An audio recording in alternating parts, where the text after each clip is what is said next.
So a couple of days ago, I made a video talking about how there was a couple of Copenhagen stickers and Paris stickers that could actually be set up for success going forward in the future, and could actually be in a position to be some of the better investments from Paris and Copenhagen. You know, some of the teams that were not going to be qualifying for the Shanghai Major, and therefore we're not going to be getting a new borderless sticker, which could help their overall supply numbers and could help their gains in the long term. Like most notably the Movistar Koi Holo from Copenhagen that I was really excited about. But in the past couple of days, this has all been absolutely flipped upside down and flipped on its head because of some insane CS2 drama. I am Germ. I'm a CS2 investor and cash trader. In this video today, we're going to be going over that drama, what the heck has happened, and how it could end up potentially impacting the CS2 economy and sticker market as well. But first, just want to mention real quick, if you are looking to sell any of your CS2 items, turn them into cold hard cash or crypto or any other payment method, you should definitely hit me up over on Twitter. It's going to be the first link in the description below. We're buying pretty much anything and everything for the right price. You can see here some stuff that I've recently helped people cash out on, you know, some cases, some knives, some guns, some patches, stickers, cases, agents, gloves, whatever.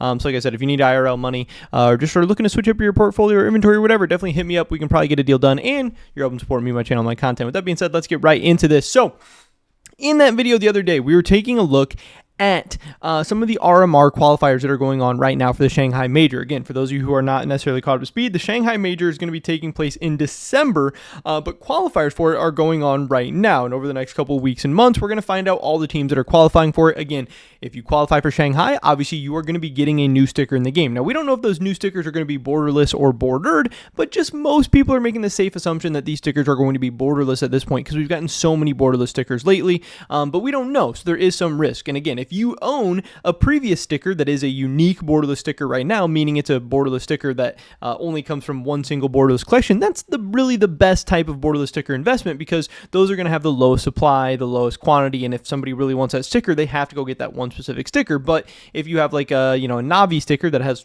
4 different borderless options, that's not really going to be as highly sought after. So if you do own some borderless stickers from some previous majors, you don't really want your teams to qualify for the Shanghai Major because your sticker actually becomes more valuable, again, the more rare and the more unique it is. So in this video, we talked about how it looked like there was a bunch of teams that were not going to be qualifying for the Major. Teams like Movistar Koi, teams like Monty, and I think Bleed Esports is the other team that we talked about because Parivision was one of these teams in the top 8. But again, that was just 2 days ago. Now, 2 days later, we see here we don't know the 8th team that is going to be qualifying to the European RMR, and all of a sudden we see Parivision is disqualified. So that means we're not going to be getting a Parivision sticker, and it also means as like a super bad beat, as a super sick story, again, if you did buy some Movistar Koi stickers or whatever, thinking that, hey, they're eliminated from the RMR qualifiers, like hopefully this will be a better investment now, they actually now have some new life with this stuff going on, which is absolutely insane. So here's what happened. We had this tweet from CS Perfect World where they said, after an investigation into the matter and subsequent discussion with Valve, it was determined that Parivision had a permanently Valve banned individual, Ivan Kuchogov, I don't know, F1N, present during a live match in the recent EU closed qualifier for the Shanghai Major EU RMR. Therefore, the following has decided. Parivision's eligibility in this major cycle has been canceled, and they are disqualified for the RMRs in any other portion of the major. The 3 teams with 2 and 3 records in the same EU closed qualifier A will be invited to play a best of 3 cycle using seeds as determined via their Buckle scores. This is as follows. Movistar Koi, Seed 2 versus Monty, Seed 3, and then the winner of that is going to play Bleed in a best of 3 to see who actually goes on to the closed qualifier or to like European, to the next stage, to the European RMRs. We don't know if it's going to be European RMR A or B or whatever, but yeah, this is absolutely insane. I mean, the whole thing is crazier, and this is not even the end of the story. It's going to get even crazier from here. The date for these matches will be determined soon. The winner of this will replace Parivision in the upcoming EU RMR. It should be noted that Valve bans are by default the highest priority eligibility related rule set in any official event, and when these bans are well known and established beforehand, as was the case here, it is expected that all teams should follow these eligibility rules prior to any further participation in an official event. So here, I think I have the video pulled up somewhere. Let me see if I can find it real quick. I had it. I don't know what the heck happened. Yeah, I don't know. I thought I had this video pulled up. I don't know where it went. I think I have it on my bookmarked tweets, but now I can't find it. As soon as I start making this video, now all of a sudden it's gone. Okay, here is that tweet actually. CS2 News, the video that destroyed Parivision's dreams of Major, the video that led to the disqualification of the team. And again, this was during obviously their RMR qualifying. After they won one of their matches, they had this video. And you can see here, obviously, the team and the coaches and the staff and everything celebrating. And people were saying there's two weird things about this video. One, it does appear that they had coaches maybe in the room during the match. I don't know if that's 100% sure. Again, I don't really know this team well. I don't know who's the players, who's the coaches, what's going on. But nonetheless, this is where people did kind of realize and bring to attention, bring to light this banned guy participating with the team. And this is, after this video and the kind of outrage it sparked from it, people were like, oh, what the heck, isn't that guy banned? And people started bringing it up. That's what ultimately led to the CS Perfect World having to put out this statement. But again, that's what's crazy. That is what's led to all this drama.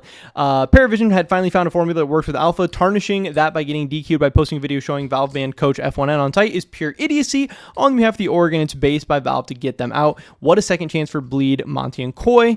This is just so insane. Parivision had finally found a formula. Bro, the coach was banned for stream sniping and calling out enemy positions during games. 99% chance the team cheated again with him, which is crazy allegation, but pretty funny. Again, Osni tweeting this out as well. Parivision announced it will communicate with Valve and Perfect World to try and overturn their disqualification from the Shanghai Major RMR. Parivision's comment about this was, we are surprised and shocked by the news of our team being removed from the RMR. Up to this point, we have not received any official requests. We learned about our disqualification through news on social networks like all CS2 fans. That's crazy. The players' teams and organization have always, like in their head, they're like, hey, we haven't been told anything. We're going to the RMR still, which is absolutely hilarious. The players' team and organization have always followed the rules of Valve tournament operators and adhere to the principles of fair play. That seems almost not true. If this, if these allegations are true, that can't be true.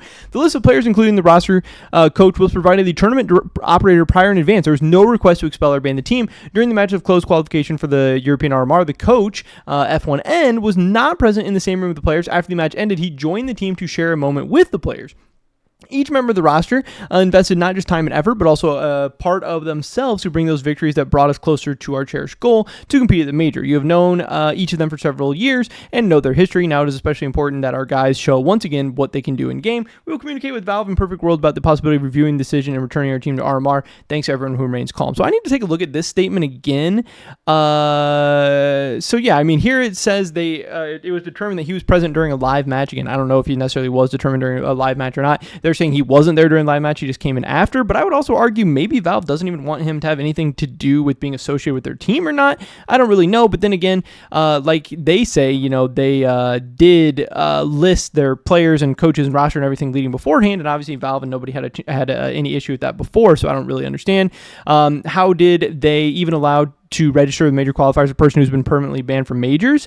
Sources told HLTV that F1N was submitted as Parivision's coach as part of their official lineup, which indicates an oversight from Perfect World's part. And I think that's the other kind of fair question here is, what the heck was Perfect World doing? Why did they kind of drop the ball? If this team did register with this guy as their coach or part of their coaching staff or whatever, why was this allowed if this player is, or this person is on Valve's banned list, or for whatever reason? Why were they allowed to be listed and associated with the team in the first place? Now, hey, I don't know. Super weird, super strange. Obviously, super idiotic of Parivision to post this video and get themselves in trouble and self-report, but also super idiotic of Perfect World to let us get this far, with this guy obviously being associated with this team the whole time, it does seem like.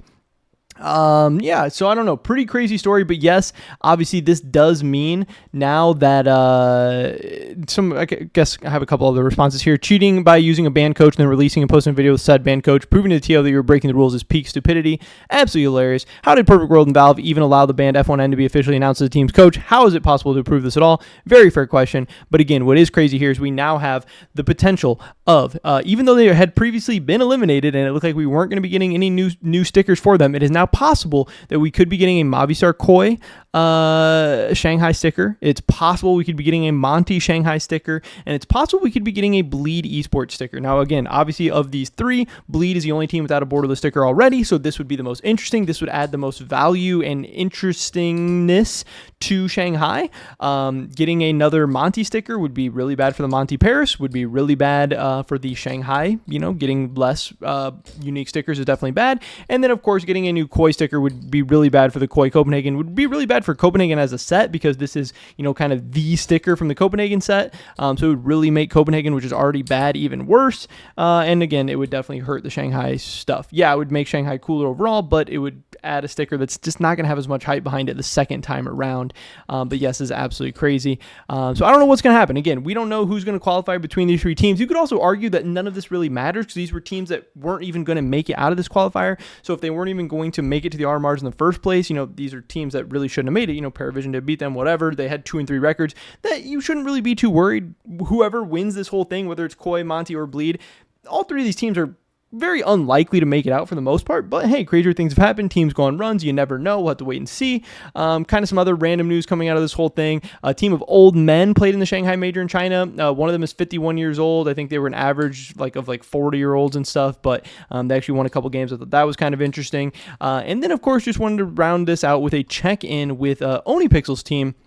This is Team Drilla's, which has not actually submitted their logo or what their stickers going to look like or anything yet, but they are now they did qualify for the Middle Eastern closed qualifier. So they're one of 8 teams that's going to be battling for one spot to the Asia Pacific RMR. I mean, that's pretty crazy. There's only one spot. So of these 8 teams, if they finish first, they do have a chance to advance. And we could be seeing an Onipixel Shanghai sticker coming out very soon. I don't really know. But man, this whole CS2 drama was absolutely insane. And I just made a video a couple days ago talking about how the Movistar Koi sticker becomes a decent investment with them being eliminated. Now they're not eliminated. That's ridiculous. That's insane. But we'll have to see what happens from here on out. Pretty much it was this video today, guys. Hopefully catch you in the next one. Until then, peace.